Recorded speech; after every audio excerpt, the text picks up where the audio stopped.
மாவட்டம் புளியம்பட்டி பகுதியைச் சேர்ந்தவர் திருப்பதி. திமுக ஊராட்சி மன்ற துணைத் தலைவரான திருப்பதியையும் அவரது மனைவி வசந்தியையும் மர்ம நபர்கள் சிலர் வீடு புகுந்து அரிவாளால் சரமாரியாக வெட்டினர். இந்த தாக்குதலில் ரத்த வெள்ளத்தில் சரிந்த வசந்தி சம்பவ இடத்திலேயே பரிதாபமாக உயிரிழந்தார்.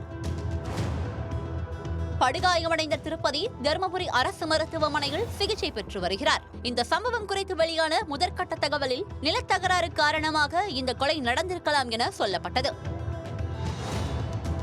இது தொடர்பாக திருப்பத்தூர் மாவட்ட காவல் கண்காணிப்பாளர் ஸ்ரேயா குப்தா தலைமையில் 3 தனிப்படை போலீசார் விசாரணை மேற்கொண்டனர். அதில் பல திடுக்கிடும் தகவல்கள் வெளியாகியுள்ளன.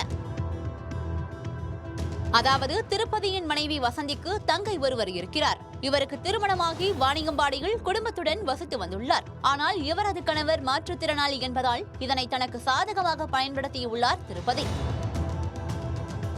மாற்றுத்திறனாளியை கட்டிக்கொண்டு என்ன செய்வாய், என்னுடன் வந்து வாழு என கூறி வசந்தியின் தங்கைக்கு பாலியல் தொல்லை கொடுத்துள்ளார் திருப்பதி.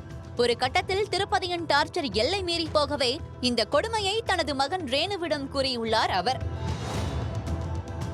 இதனால் ஆத்திரமான ரேணு ஓசூரை சேர்ந்த தனது நண்பன் கெவினிடம் நடந்த சம்பவத்தை கூறியுள்ளார். இதனையடுத்து இருவரும் திருப்பதியின் வீட்டிற்கு சென்று தனது தாயிடம் மரியாதையாக நடந்து கொள்ளுமாறு கூறி வாக்குவாதம் செய்துள்ளனர். வாக்குவாதத்தில் தொடங்கிய இந்த தகராறு கைகலப்பாக மாறவே ரேணு தனது இருசக்கர வாகனத்தில் மறைத்து வைத்திருந்த அரிவாளை எடுத்து வந்து திருப்பதியையும் அவரது மனைவி வசந்தியையும் சரமாரியாக வெட்டியுள்ளார். வசந்தி தனது பெரியம்மா என தெரிந்தும் அவரை கொடூரமாக வெட்டி சாய்த்துள்ளார் ரேணு.